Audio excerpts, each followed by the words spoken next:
Over these last days, several questions have arisen. One of them is, how do we know when we're living in a state of Satchitananda, or existence, knowledge and bliss? And how is it that these three come together seamlessly in that state? What is it that brings together the opposites of life, the cause and effect, the karma, the occult, and our subjectivity, or the oneness and interrelatedness of life? There's a Sufi story already told, but like Sufi stories, it contains the answers that we're seeking. It's a story taking place in a place far away, a long time ago, when a son was born to a very poor shepherd and his wife. But from a very, very early age, the boy, who was called Hassan, showed signs of superior intelligence. And not only superior intelligence, but other very, you could say, refined qualities. And he was able to obtain a scholarship to attend the finest academy in the land, where he excelled. And after he'd passed and excelled in all of the subjects, he was very quickly taken in to the employ of the Sultan himself.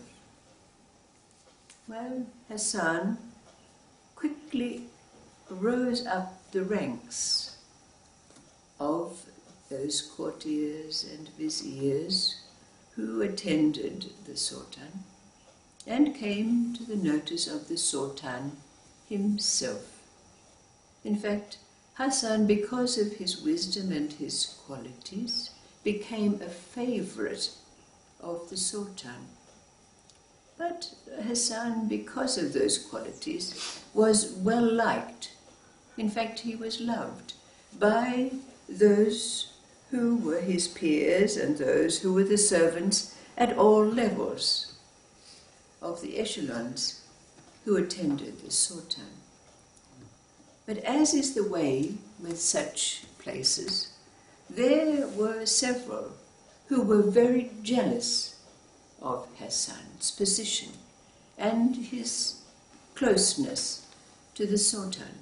So they conspired against Hassan. They watched his every move to see if they could find something that would bring him down. And, in fact, they thought they had. And several of them went to the Sultan and said, "We have observed your vizier, Hassan. Every evening after he's completed his prayers, he goes in to a room which is draped and hidden, and it's suspected that he goes into that room to count the gold that he's been stealing from your coffers." Well, the Sultan really loved and revered Hassan, but it cast doubts in his mind, because you know the way of men, who can be perfect? And Hassan seemed to have all of those perfect qualities. So the Sultan instructed the viziers to go and follow Hassan to see what it was that was inside this closed, draped room. So not long after, the viziers came to the Sultan with a parcel that they found in that room. Now, they didn't dare open it, but they presented it to the Sultan as evidence that Hassan was closeting something precious out of the Sultan's treasury. So Hassan was called into the presence of the Sultan, and he said to Hassan, "What is this?" But tears came to Hassan's eyes, and he said, "This is my secret." "Open it up," said the Sultan. When the parcel was opened up, there inside was a shepherd's cloak and straw sandals. The Sultan said to Hassan, "What is the meaning of this?" And Hassan said, "When I left the humble house of my father and mother, my mother gave me my shepherd's cloak and my straw sandals and said, 'Hassan, keep these with you to remember who you are.' Every day I go to the closet and put on this cloak as a reminder and give thankfulness for where I am now, here, by the grace of Allah, in your presence, serving, being loved and revered." The Sultan's eyes filled with tears, and he loved Hassan even more than before, so much so that he would not allow Hassan out of his sight from that day on.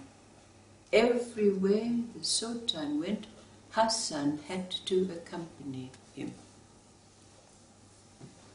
He even built a palace for Hassan which rivaled the magnificence of his own, right next to his own palace. Then there was an occasion when the Sultan was expecting the visit of an ambassador from a far distant realm. But since it wasn't the emperor or the sultan or the king of that realm, he designated Hassan to be the one to entertain him. So Hassan had to put on a great feast for the visiting ambassador. That evening, when all was ready and the guests were there, Hassan was in his chamber, putting on his vizier's, his grand vizier's garments, putting on his conical hat, putting on his gold-edged cloak, and he caught sight of himself in the mirror, drew himself up, thought, "Ah, look at you. Here you are, a shepherd's son, and look at your magnificence." Some time later, the Sultan and Hassan were walking in the garden of the palace. It was winter time, so the garden beds were empty. But then the Sultan looked up and he saw one flower growing out of a crevice in the stones of the palace. And he said to Hassan, "I want that flower." "Oh," said Hassan, "Sire, climb on my shoulders and you'll be able to reach the bloom." "No, no, no, no, no," said the Sultan. "You climb onto my shoulders and get the bloom." And so, levering up, Hassan stood on the shoulders of the Sultan. But just as he was reaching out for the flower, he had a thought. "Ah, look at me, the son of a shepherd, standing on the shoulders of the greatest Shah-in-Shah of all the world." Not long after, as was the custom, the Sultan went into his inner sanctum, well-guarded inner sanctum, for his afternoon nap. And it was usual that the Sultan slept during that nap with his head on Hassan's knee. So there was Hassan in the inner sanctorum of the Sultan, with the Sultan's head on his lap. And then Hassan was kind of nodding off himself, when suddenly he woke up with a start to see standing before him a young man wearing a white cloak. Astounded. "How did you get in here? Who are you?" And the young man answered to Hassan, "I am your luck." But Hassan hardly heard what he was saying, because his thoughts had raced. Here was an intruder. And he took out his knife, which a Grand Vizier always carries with him, and he raised it up to strike the young man. And the young man said, "I'm here to tell you that I'm going to sleep." Just at that moment, the young man disappeared. And in that moment also, the Sultan woke up to find his beloved Grand Vizier with a knife raised over his chest. Of course, the first thought that the Sultan had was that his beloved Grand Vizier was about to assassinate him. So he quickly called his guards. Of course, Hassan had no explanation for what it was that occurred. He had hardly heard what the young apparition had said. But he was very quickly hustled off to the dungeons to be beheaded the very next day. Well, there were those in the palace who did love and revere Hassan, and they went to the Sultan to beg him to save Hassan's life. "Sire, do not behead him. Banish him from your kingdom if you will, but give him his life." And of course, because of his love of Hassan, the Sultan ceded to this. So instead of losing his head, Hassan was sent. He went out of the palace gates and the gates of the city, wearing the cloak that he had carried and the straw sandals he had worn in his youth. He staggered along the road for many days, hardly having enough to eat, until finally he came upon a farm. The farmer took pity on him and said, "The assistant who helped me to turn my grinding wheel to grind my wheat has died. I can take you on as my servant if you will." Hassan very willingly took over the task of turning the heavy grinding wheel, and for 7 long years, from morning till night, he labored over the heavy task of grinding the wheat. Every night he lay exhausted in his bed from the heavy labor, until one night he was awoken, and there, standing beside his pallet, was the young man in his cloak. Immediately Hassan recognized him and somehow remembered what it was that the young man had said,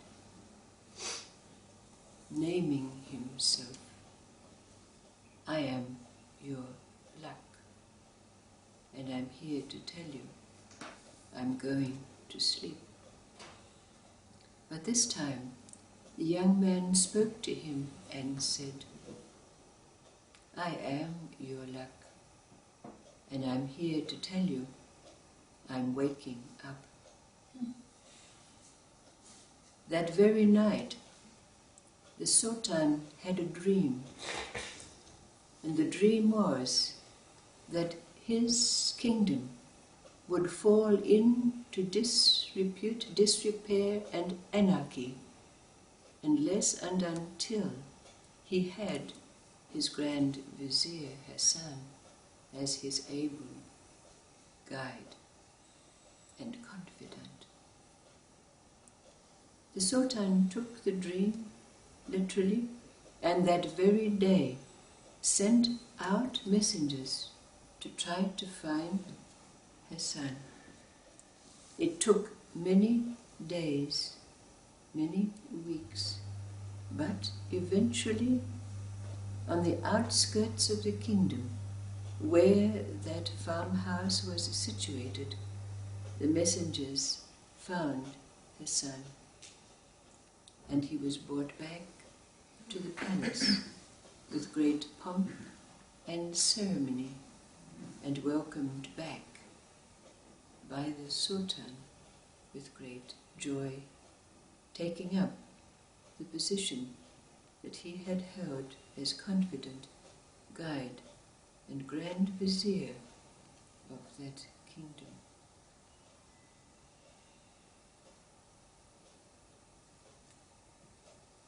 Diving deep as we need to do, beyond the morals of this story that are obvious, into that place where we can, in endeavoring to answer our question, how do we know when we're in a state of Satchitananda? And what is it that binds the levels of those dimensions of existence together seamlessly, without separation in the moments of our life? But in so doing, in trying to seek this answer, we could perhaps ask ourselves, what is the relationship, taking the words of this story, what is the relationship between luck and humility?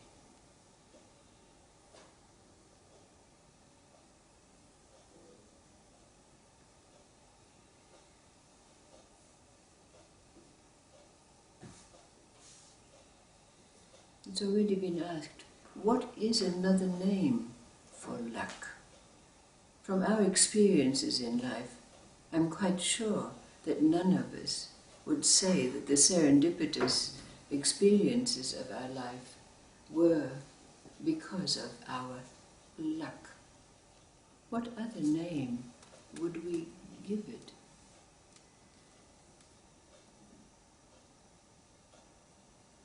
Prosperity. Prosperity. Okay. Fate. Fate. Kismet. Yes. Luck.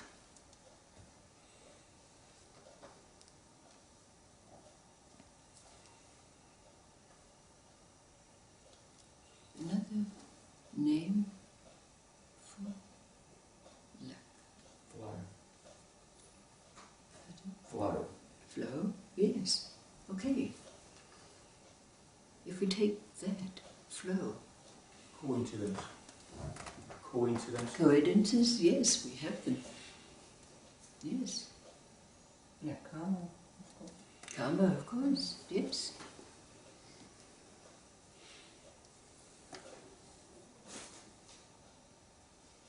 God. Oh, yes, certainly.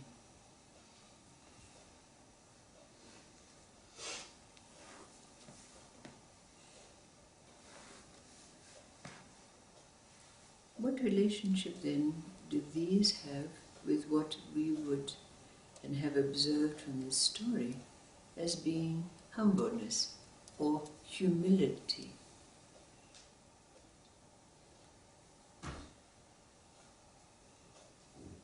What's another word, another description for Emptiness. emptiness? Yes. But bringing it to the realm of the mind where we can have something.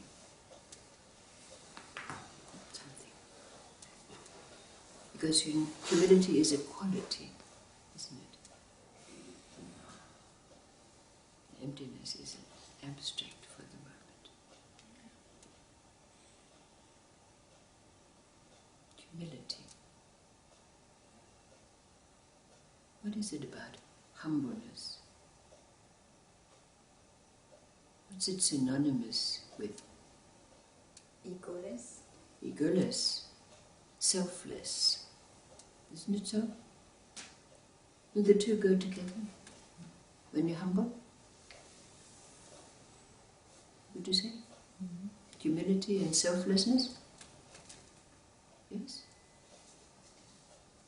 Because when he wasn't humble, the mind got in the way and didn't work. And that's right.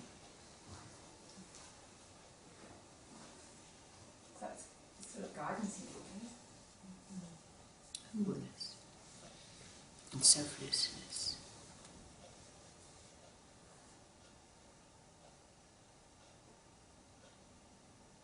So remembering the two questions that underpin this story, and it being said that the story provides the answers. Again, what is it that allows us to know we're in the state of Satchitananda? How do we know? What is it about that state? We know it's only in the present, with our absolute attention. But how do we know? And what is it that makes those three dimensions of existence, or existence, knowledge and bliss, they're all dimensions of the same life. There's an evenness. And evenness, yes. They go together, of course, we know.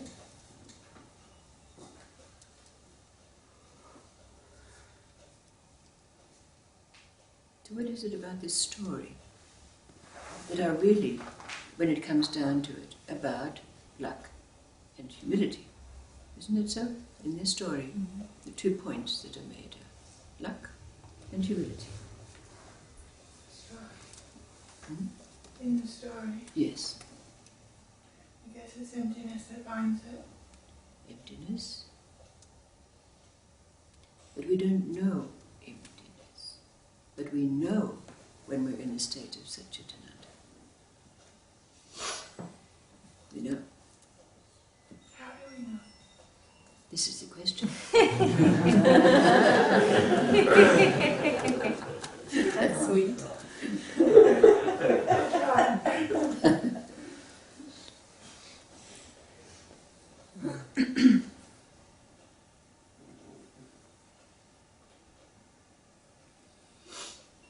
Maybe we need to let this story gestate a while. Because Inside. there's a flow. There's this flow Yes, and synchronicity. yes.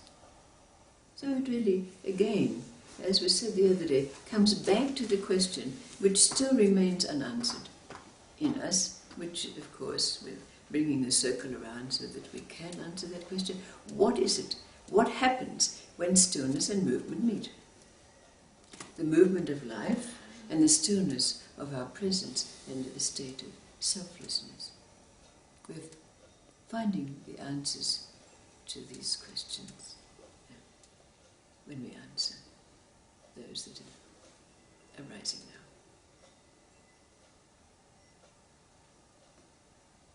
What is it that happens when stillness and movement meet? Could it be humility? Humility is, yes, but another name for it. Give it another name. It's like life just flows along, life flows and you go along with it. Yes, you would say, no, I couldn't say it.